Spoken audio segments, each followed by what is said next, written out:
اور علی میں فرق کیا ہے؟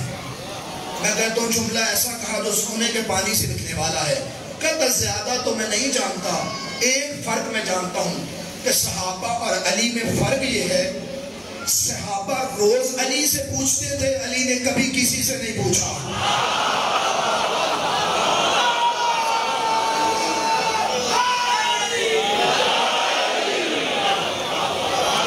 صحابہ روز علی سے پوچھتے تھے. صحابہ کی مشکلات کو حل کرنے والے کا نام ہے علی ابن ابی طالب. آپ پڑھیے شان، آپ کو حق حاصل ہے، لیکن اہل بیت کا مقابلہ نہیں. اب جب بات آئی قرآن کی، قرآن میں اتنی آیات ہیں، میں کہتا ہوں کتاب بنتی تب ہے جب ذکر اہل بیت آ جائے. اب یہ تو میں نے امام نسائی کا ذکر کیا نا، اب میں ایک عیسائی کا ذکر کرنا چاہتا ہوں.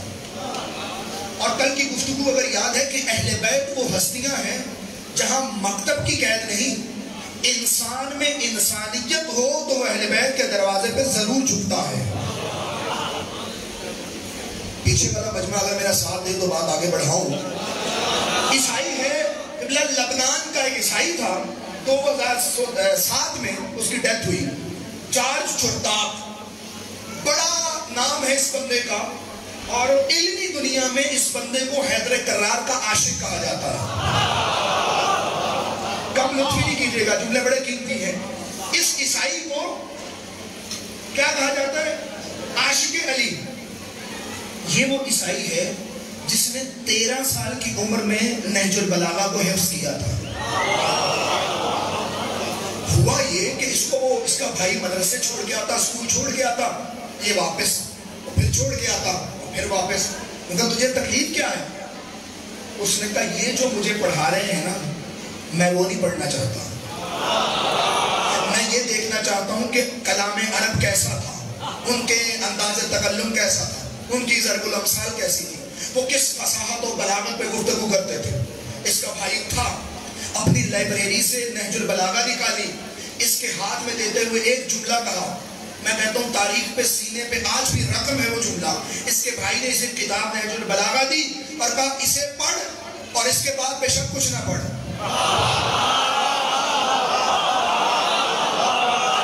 اسے پڑھ اور اس کے بعد اچھا. اس نے 40 سال علی کی زندگی پہ تحقیق کی، حیدر کرار کی زندگی کو پڑھا، تحقیق کی، اور پھر لا تعداد کتابیں لکھ دی. عقیدے کا عیسائی تھا، حضرت عیسیٰ کو ماننے والا. ایک جگہ پہ پریشان ہو گیا، کہنے لگا مجھے سمجھ نہیں آتی، علی کو افضل کہوں عیسیٰ سے یا عیسیٰ کو افضل کہوں علی سے؟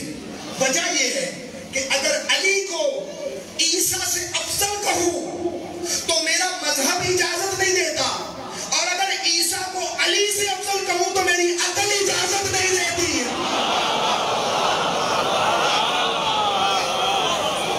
لاتعداد کتابیں اس بندے نے لکھ دی.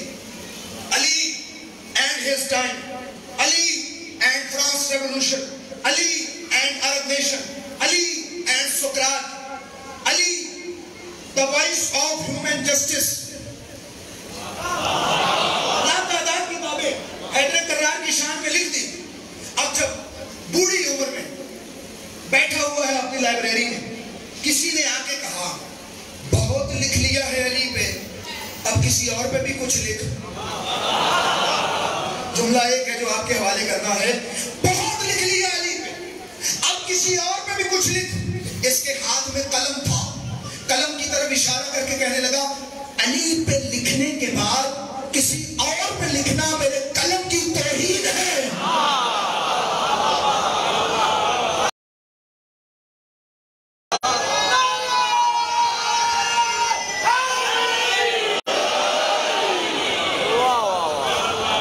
جو قلم علی سے منسوب ہو جائے وہ کسی ایرے گہرے کی شان کیسے لکھ سکتا ہے؟ جو فرمارے میرے دوستوں، جو قلم علی سے منسوب ہو جائے وہ کسی اور کی شان لکھے بھی تو کیسے لکھے؟ میں کہتا ہوں کتاب بنتی تب ہے جب اس میں عشق اہل بیت کے درس لکھے جائیں. ایک شعر ہے شہباز قلندر کا،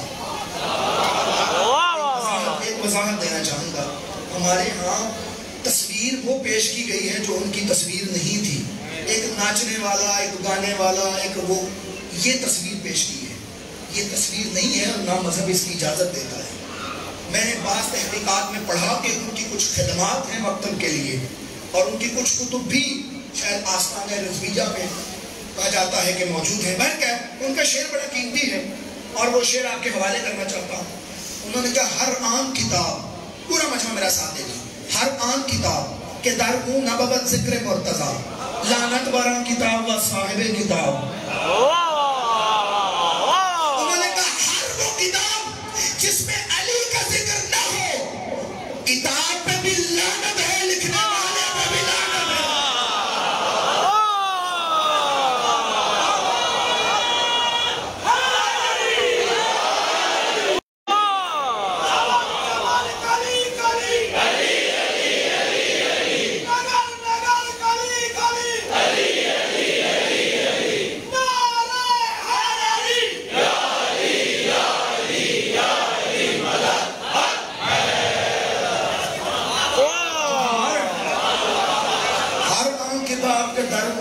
ذکر مرتضی، کتاب و صاحب کتاب. وہ کون سی کتاب ہے؟ کتابیں پڑھائی وہ کرو جو اہل بیت کے قریب کرتے ہیں. جو اہل بیت سے دور کرتی ہیں وہ تو کتب ضالہ ہوتی ہیں، انہیں تو جلا دینا چاہیے. اور جو فرمانا ہے آپ کو آگے بڑھاؤں، میں نے کہا کہ ہر نبی کی کتاب میں سیرت اہل بیت و صورت اہل بیت و ذکر اہل بیت موجود تھا. اب یہ تو میں بات کرنے لگا ہوں، یہ شیعہ کتاب سے نہیں کرنے لگا، اور میں نے پہلے بھی درس کیا تھا کہ میں جب تک مدرک کو ذکر نہ کروں میں بات آگے نہیں بڑھاتا، کیونکہ آپ نے ہمیں ذمہ دار سمجھ کے یہاں بٹھایا ہے، اور ہمارا تو جھگڑا یہی ہے کہ ممبر پہ ذمہ دار بیٹھنا چاہیے. ممبر پہ وہ بیٹھنا چاہیے جو اہل ہو. ہر اہل غیرے کو ممبر پہ نہیں بٹھانا چاہیے. جب آپ نے مجھے ذمہ دار سمجھا تو ذمہ داری یہ بنتی ہے کہ میں وہ چیزیں پڑھوں جو صحیح ہوں اور ہمیں اہل بیت کے قریب کریں اور ہمیں دیندار بنائیں. اہل سنت کی کتاب ہے بدایہ و نہایہ، اور دوسری کتاب شواہد النبوہ فی تقویۃ الیقین اہل الفتوہ، مولا جامی کی لکھی ہوئی. اس کے اندر یہ موجود ہے کہ حضرت عیسیٰ علیہ السلام، بڑی توجہ کے ساتھ میں بات کو بڑھا رہا ہوں، حضرت عیسیٰ چل رہے ہیں اور نہر فرات سے کچھ فاصلے پہ رکے، اور رک کر حضرت عیسیٰ نے ایک جگہ پہ پانی زمین کھودنے کا حکم دیا. زمین کھودی گئی، نیچے سے ایک سفید رنگ کا پتھر برآمد ہوا.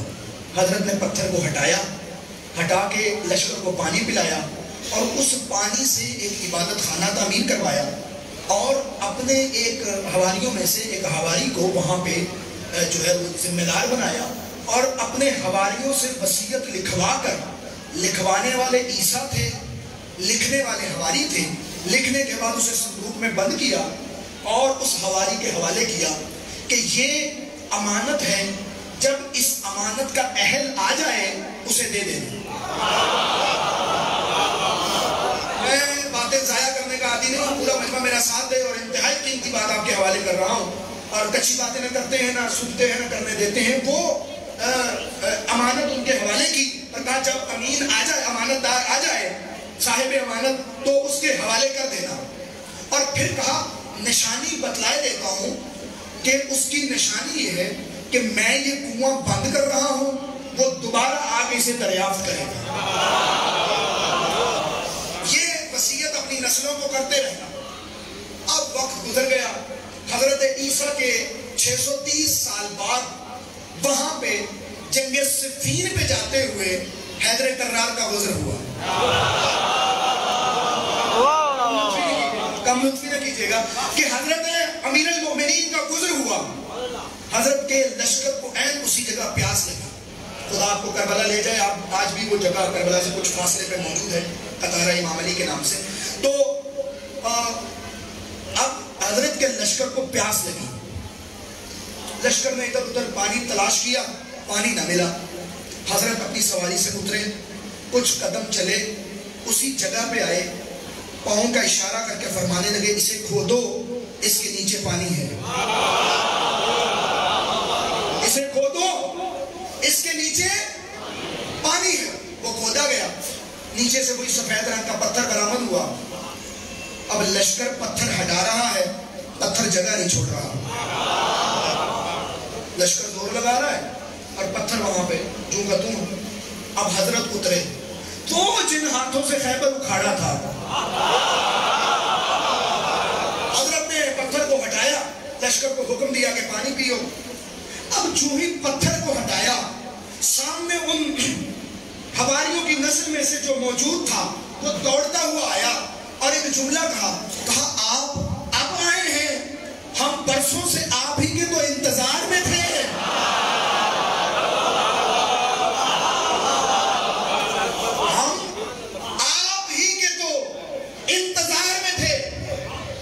آپ کے لیے میرے پاس ایک امانت ہے, اگر آپ حکم دے تو پیش کروں. حضرت نے کہا پیش کرو. اب وہ گیا, صندوق لے کے آیا, صندوق کو کھولا, جو لشکر بیٹھا ہوا, حضرت تشریف فرما, اس نے پڑھنا شروع کیا. اب اگر میرا مجمع میرے ساتھ ہے تو وہ وصیت پڑھوں. کہا بسم اللہ الرحمن الرحیم الذی قضا فیما قضا وسطر فیما سطر وکتب فیما کتب انہ باعث فی الامیین رسولا منہم یعلمہم الکتاب والحکمہ ویزکیہم ویدلہم علی سبیل اللہ لا فظ ولا غلیظ ولا سخاب فی الاسواق ولا یجزی بالسیئۃ السیئہ ولكن یعفو ویصفح امته الحمادون الذین یحمدون علی کل شرف وفی کل صعود وحبوط تظل السنتهم بالتہلیل والتکبیر وَإِذَا تَوَفَّاهُ اللَّهُ اخْتَلَفَتْ أُمَّتُهُ ثُمَّ اخْتَلَفَتْ إِلَى مَا شَاءَ اللَّهُ فَلَبِثَ ثُمَّ يَمُرُّ رَجُلٌ مِّنْ أُمَّتِهِ بِالشَّاةِ هَٰذَا الْفُرَاتِ يَأْمُرُ بِالْمَعْرُوفِ وَيَنْهَىٰ عَنِ الْمُنكَرِ وَيَقْضِي بِالْحَقِّ الدُّنْيَا أَهْوَنُ عَلَيْهِ مِنَ الرِّمَادِ وَقَالَ التُّرَابُ وَالْمَوْتُ أَهْوَنُ عَلَيْهِ مِنْ شُرْبِ الْمَاءِ. ہم تو خطابت میں جب کوئی خطبہ پڑھتے ہیں ادھر اپر پنجاب میں تو مجمع کو سنبھالنا پڑتا ہے, اور یہاں میں نے وہ وصیت پڑھی جس کو عیسیٰ نے علی کے لیے لکھا تھا, اور سارے بندے مجھے علامہ اقبال بن کے دیکھ رہے ہیں. توجہ فرما رہے ہیں. جب یہ وصیت پڑھی گئی, اب ترجمہ یہ بنتا ہے کہ اللہ نے ہر فیصلے میں, ہر کتاب میں, ہر تحریر میں یہ لکھ دیا کہ آخری دور میں وہ ایک نبی بھیجے گا جو لوگوں کو کتاب و حکمت کی تعلیم دے گا اور ان کا تزکیہ نفس کرے گا, لوگوں کو اللہ کا راستہ دکھائے گا, اور وہ آوارہ لوگوں کی طرح بازاروں میں نہیں پھرے گا. وہ برائی کا جواب برائی سے نہیں اچھائی سے دے گا. اس کی امت اللہ کی حمد کرنے والی ہوگی, اور وہ جس کامیابی کو بھی حاصل کریں گے خدا کے نام سے کریں گے, اور ان کی زبانوں پہ تکبیر و تحلیل ہوگی, اور اللہ ہر جگہ پہ اس نبی کی مدد کرے گا. جب اللہ اس نبی کو اٹھائے گا تو اس کی امت میں اختلاف ہوگا, پھر اتفاق ہوگا, پھر اختلاف ہوگا. اسی دوران اس نہر کے کنارے سے اس کے وسیع کا گزر ہوگا, اس کے وسیع کا گزر ہوگا. اس کی علامت یہ ہے وہ امر بالمعروف کرے گا, نہیں عن المنکر کرے گا. وہ اللہ کے راستے میں کسی بھی ملامت کرنے والے کی ملامت کو فکر نہیں کرے گا. اور اس کی علامت یہ ہے کہ دنیا اس کے لیے مٹی کے ڈھیر سے بھی کم قیمت ہوگی, اور موت اس کے لیے پانی پینے سے زیادہ آسان ہوگی. فَمَنْ أَدْرَكَ ذَلِكَ النَّبِي, جو بھی اس نبی کو اگر درک کرے اور اس پر ایمان لے آئے تو میری رضا اور میری جنت اسی کے لیے ہے. اور جو اس مسیح, اس عبد صالح کو درک کرے تو اس کے لشکر میں شامل ہو جائے, خدا کی قسم اس کی محبت سعادت ہے, اس کے قدموں میں مر جانا شہادت ہے. اس نے کہا حضرت مجھے کلمہ پڑھائیں. کتب کے اندر موجود ہے, شواہد النبوہ کے اندر, کہ اس نے وہی کلمہ پڑھا جو تم پڑھتے ہو. اس نے کہا اشہد ان لا الہ الا اللہ وحدہ لا شریک لہ واشہد ان محمدا عبدہ ورسولہ واشہد انک وصی رسول اللہ حقا. جب یہ جملے کہے تو حضرت کی آنکھوں سے آنسو جاری ہے. حضرت نے فرمایا الحمدللہ الذی لم یجعلنی نسیا منسیا والحمد للہ الذی ذکرنی فی قطب الابرار. حمد ہے اس اللہ کی جس نے کبھی بھی مجھے فراموش نہیں کیا، اور حمد ہے اس اللہ کی جس نے ہر نبی کی کتاب میں حیدر کرار کے ذکر میں زندہ رکھا ہے.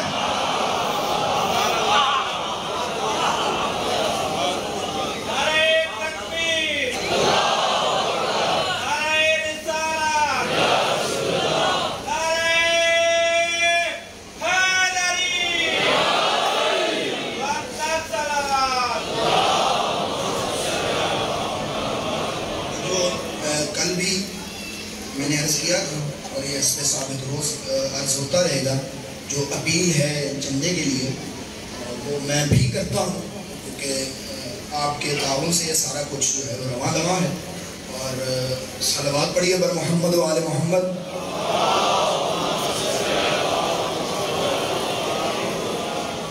ذرا جلدی کیجیے گا سارے بارے دیگر صلوات.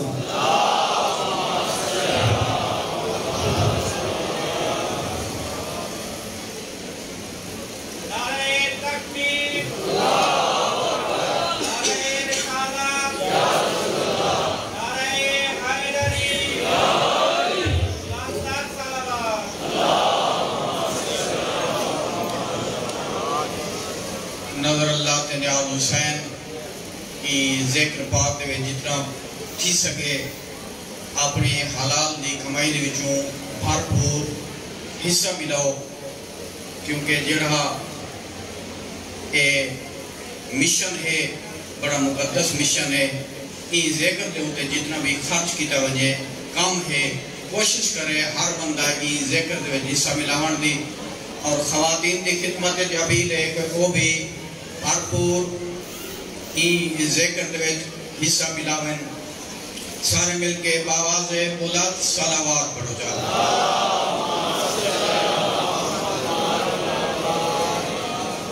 محکمہ صحت والے دی طرفوں اعلان ہے کہ باہر میڈیکل کیمپ لگیا ہوا ہے جہدے وچ کرونا ویکسین اپنا شناختی کارڈ دکھا کے لوا سکدو.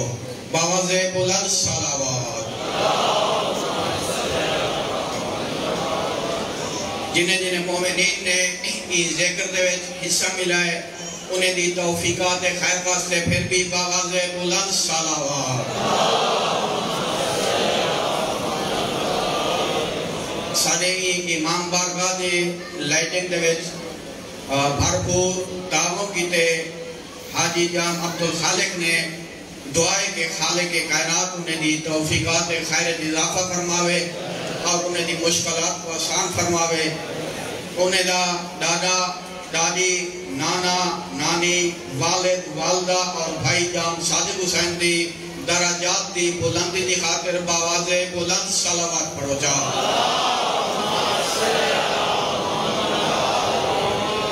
اور باقی بھی جتنا مومنین تعاون کرنے پہن انہیں دی توفیقات خیر واسطے باواز بلند صلوات. خواتین دی مجلس اعضاء صبح 9:30 بجے ای مقام دے ہوتے شروع تھی ویندی ہے. دو عالمہ خاتون پڑھنا لیا ای مقام دے ہوتے موجود ہیں. مجلس اعضاء نے خطاب فرمائے ہیں. خواتین دی خدمت اپیل ہے کہ وہ مجلس دے بھرپور شرکت فرمائیں اور وہ مجلس کو کامیاب فرمائیں. باواز بلند صلوات.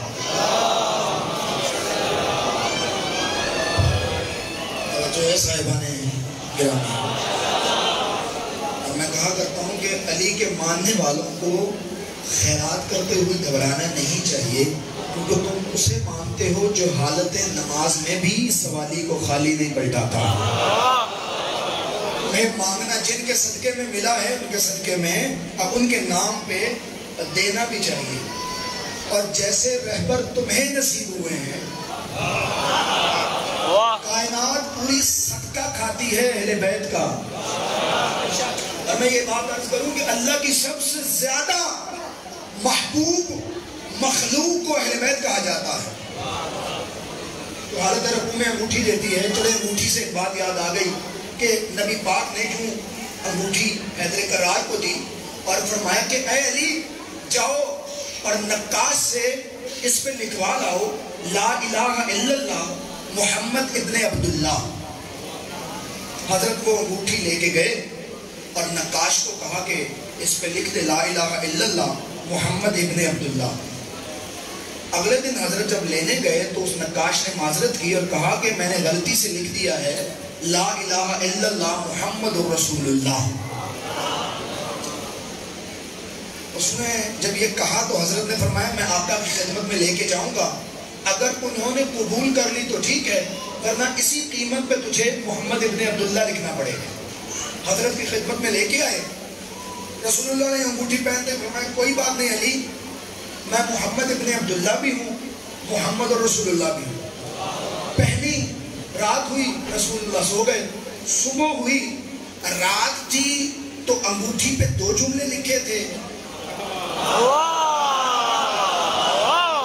صبح ہوئی تو 3 جملے لکھے تھے لا الہ الا اللہ محمد رسول اللہ. علی ولی اللہ. اب رسول اللہ انگوٹھی کو دیکھ رہے ہیں اور تجاہل عارفانہ کر رہے ہیں کہ اتنے میں جبرائیل نازل ہوئے اور کہا اللہ سلام کے بعد کہہ رہے حیران ہونے کی ضرورت نہیں, جو تیرا دل تھا وہ تو نے لکھوا لیا, جو ہمارا دل تھا وہ ہم نے لکھوا.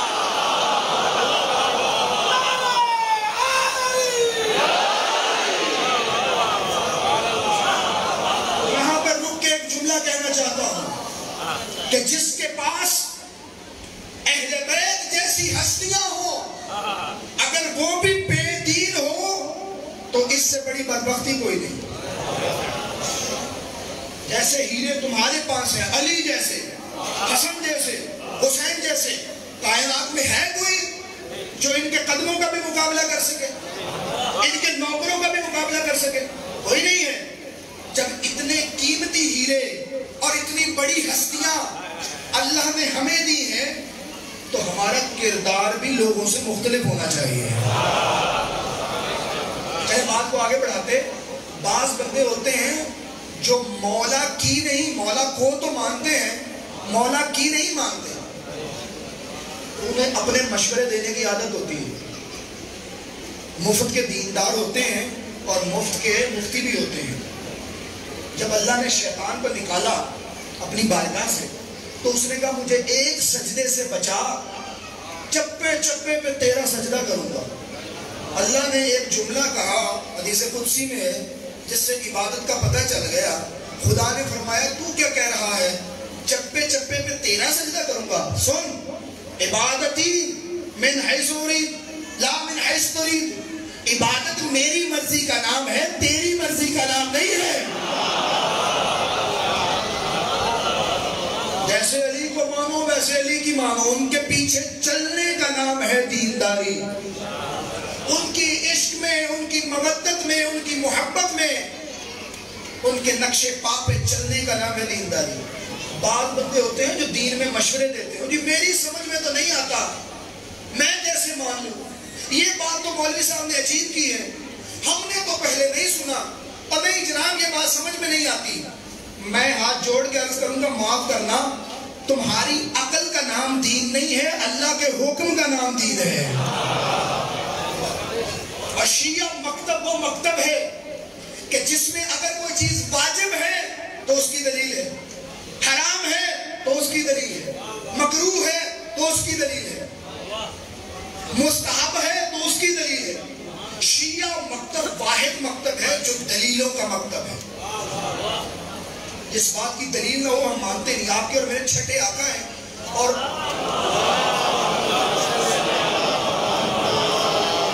ان کے دور میں قبلہ ایک بندہ تھا, نام نہیں لیتا, وہ بندہ اپنے ذہنی جو ہے وہ قیاسات سے دین بناتا تھا.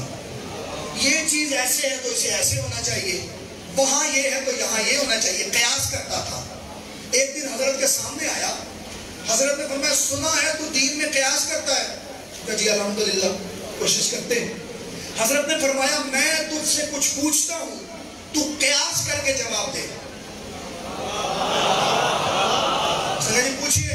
حضرت نے فرمایا یہ بتا آنکھوں میں نمی کیوں ہے, ناک میں ٹھنڈک کیوں کیوں ہے؟ کانوں میں کڑواہٹ کیوں ہے؟ ہونٹوں پہ مٹھاس کیوں ہے؟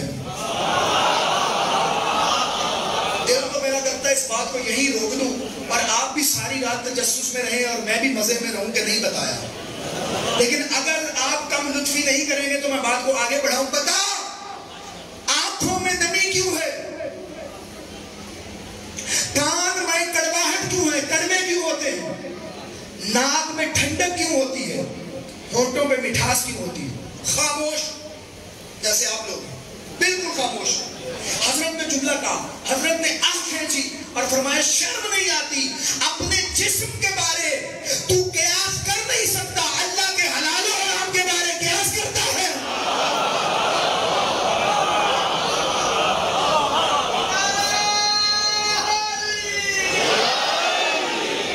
اپنے 5.5 فٹ کے بدن کا تجھے پتہ نہیں ہے اور اس کے حکم میں دخل اندازی کرتا ہے۔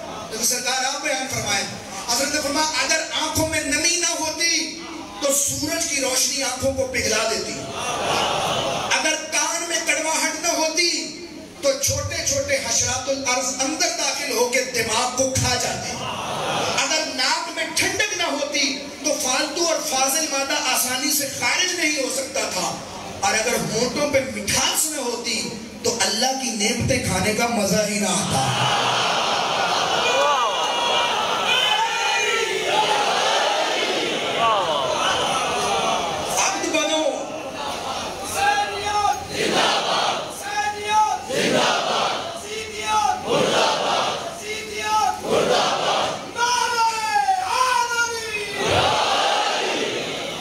جو فرما رہے ہیں عبد بنو، حکم کے پیروکار بنو، اپنے آپ کو اہل بیت کے حوالے کرو، اپنی ڈوریاں اہل بیت کے سپرد کرو، وہ جہاں جھکائیں جھک جاؤ، جہاں قیام کروائیں کرو، جہاں پہ بولنے کا حکم دے بولے، جہاں پہ خاموش رہنے کا حکم دے خاموش رہیں۔ جب علی سے عشق کر لیا تو پھر یہ جسم علی کا ہو گیا، یہ روح علی کی ہو گئی، یہ پھر میری مرضی نہیں چلے گی۔ یہ کیا عشق بھی علی سے اور مرضی بھی اپنی۔ عشق علی سے یا تو اتنا بڑا کام کرنا نہیں تھا، کام اتنا بڑا کہ علی سے عشق، اور مرضی اپنی۔ خدا کی قسم کبھی علی کے بن کے تو دیکھو،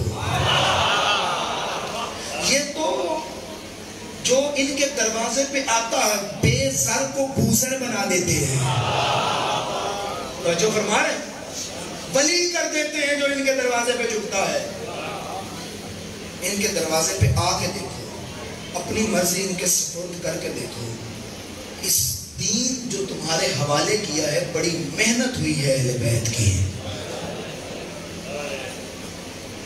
خدا کی قسم کم لطفی نہ کیا کرو، اس دین کو معمولی مت سمجھا کرو۔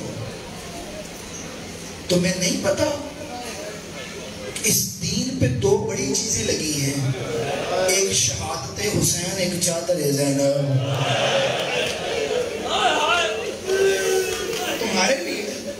تمہارے لیے یہ دین بچا کے دیا حسین نے۔ میرے شیعہ آئیں گے میرے خدا کو یاد کریں گے، حسین اسی میں راضی ہے۔ بڑا مشکل ہوتا ہے، مجھ سے پہلے حضرت مولانا پڑھ رہے تھے، بڑا مشکل ہوتا ہے وطن چھوڑنا، اور پھر وطن بھی ہو رسول اللہ کا اور چھوڑنے والا حسین ہو، بڑا مشکل ہوتا ہے۔ تسلی سے مسائل سنا کرو۔ میں ایک جملہ کہتا ہوں، فضائل جیسے تم سنو تمہاری مرضی ہے، مسائل میں یہ مت دیکھا کرو میرے ساتھ والا بندہ رو رہا ہے یا نہیں رو رہا، یہ دیکھا کرو جس حسین کو پلسہ دینے آئے ہیں اس کی ماں دیکھ رہی ہے۔ بڑا مشکل، آئے ہیں حسین الوداع کرنے کے لیے، سنو گے جملہ، الوداع کرنے کے لیے آئے حسین، نانا کی قبر کو گلے لگایا اور رونا شروع کیا، نانا اب حسین دنیا میں رہنا نہیں چاہتا، اب یہ میرے قابل نہیں رہی، نانا قبر سے باہر آئیے، حسین کو اپنے ساتھ سلا لیجئے۔ حسین مولا کی آنکھ لگی کہ رسول اللہ خواب میں آئے، فرمان لگے حسین وعدہ وفا کرنے کا وقت ہے، حسین واپس چلے جائیے. ان اللہ قد شاء یراک قتیلا. اللہ آپ کی شہادت دیکھنا چاہتا ہے, اللہ آپ کی بہنوں کی قید دیکھنا چاہتا ہے. واپس چلے جائیے اور محافظت اسلامی کیجیے.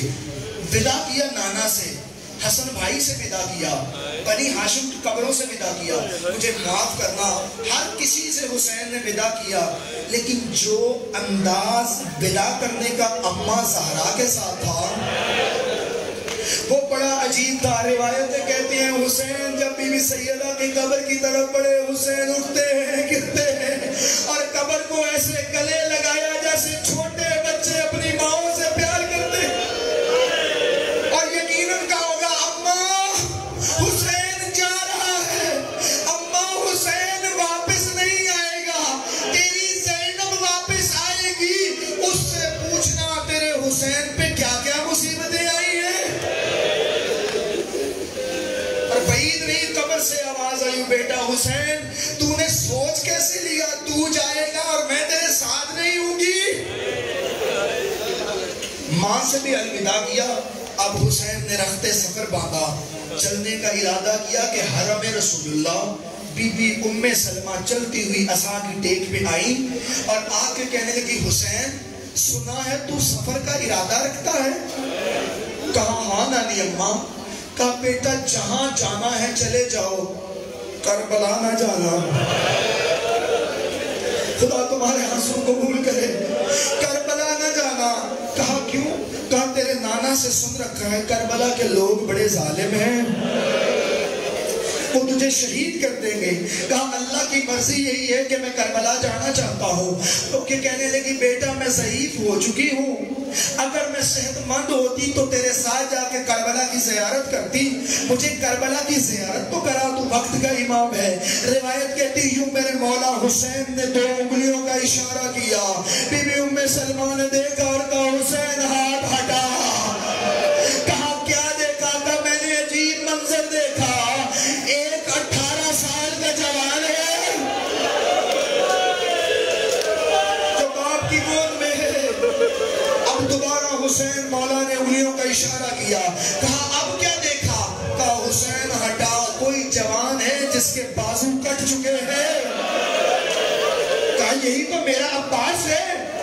اب جب تیسرا اشارہ کیا کہا حسین ہاتھ ہٹا, میرا جگر پھٹتا ہے.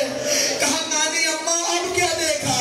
کہا میں نے دیکھا کوئی ضعیف ہے, سر سجدے میں رکھ کر کہہ رہا ہے رزم بے قضائی و تسلیم الامرے, کیسے میرا خدا راضی. اور ایک ملعون ہے جس کے ہاتھ میں خنجر ہے. کہا نانی اماں اور کیا دیکھا؟ کہا میں نے دیکھا کہ ایک کالے برقعے والی بی بی ہے. چل پڑے حسین, آ گئے کربلا. بس 2 جملے مجھ سے سن لو, آ گئے حسین کربلا. 2 محرم ہے, حسین کربلا پہنچے. کربلا میں آ کے حسین کا رہوار رک گیا. حسین نے سواری بدلی, پھر سواری بدلی, پھر سواری بدلی. کوئی بھی گھوڑا آگے نہیں چلتا. حسین گھوڑے سے اترے, اس بستی والوں کو بلایا. کہا اس کا نام کیا ہے؟ کہا نینوا. کوئی اور نام غازریہ, کوئی اور نام شاط الفرات, کوئی اور نام. ایک بوڑھا آگے آگے کہتا ہے اس کا نام کرب و بلا. کربلا کا نام آنا تھا. حسین مولا نے کہا ہاں اتریے, یہی ہمارے قتل کی جگہ ہے. یہاں پہ میرا اکبر گرے گا, یہاں پہ میرے عباس کے بازو قلم ہوگے, یہاں پہ علی اصغر کو تیر لگے گا, یہاں پہ میری شہادت ہوگی, اور اس مقام پہ میری بہن زینب کی چادر لٹی. رونے والوں ایک جملہ مجھ سے اور سن لو, ایک جملہ مجھ سے اور سن لو. خیمے لگوائے, خیمے لگوانے کے بعد حسین مولا نے بستی والوں کو بلایا اور ان کے مردوں کو کہا جب ہم شہید کر دیے جائیں نا, ہو سکے تو ہمارے لاشوں کو دفن کر دینا. اے حسین تیری غریبی پہ قربان جاؤں. وہ چلے گئے, ان کی مستورات کو بلایا, تمہارے مرد نہ آ سکے نا, تم پانی بھرنے کے بہانے سے آنا, ہمارے لاشوں کو دفن کر دینا. عورتیں بھی چلی گئی، پھر بچوں کو بلایا اور بلا کے کہا اگر تمہارے والدین حکومت کے ڈر سے نہ سکے نا، تم کھیلتے کھیلتے آنا، مٹھیاں ریت کی اٹھانا، غریبوں کے لاشوں پہ پھینکنا، ہمارے لاشیں دفن ہو جائیں گی کیونکہ ہمارے لاشوں پہ پھر ہماری بہنیں آئیں گی۔ میں نہیں چاہتا ہماری لاشیں عریان ہو، لیکن میں کہتا ہوں حسین یہ خواہش پوری ہوئی جب بی بی حسین والا کی لاش پہ آئی ہے تو رو کے کہا واہ محمد صلی علیہ ملک السماء وہذا الحسین مرملا بالدماء، انا للہ وانا الیہ راجعون وسيعلم الذين ظلموا أي منقلب ينقلبون۔ پروردگار عالم ہمارے آنسوؤں کو قبول و منظور فرما۔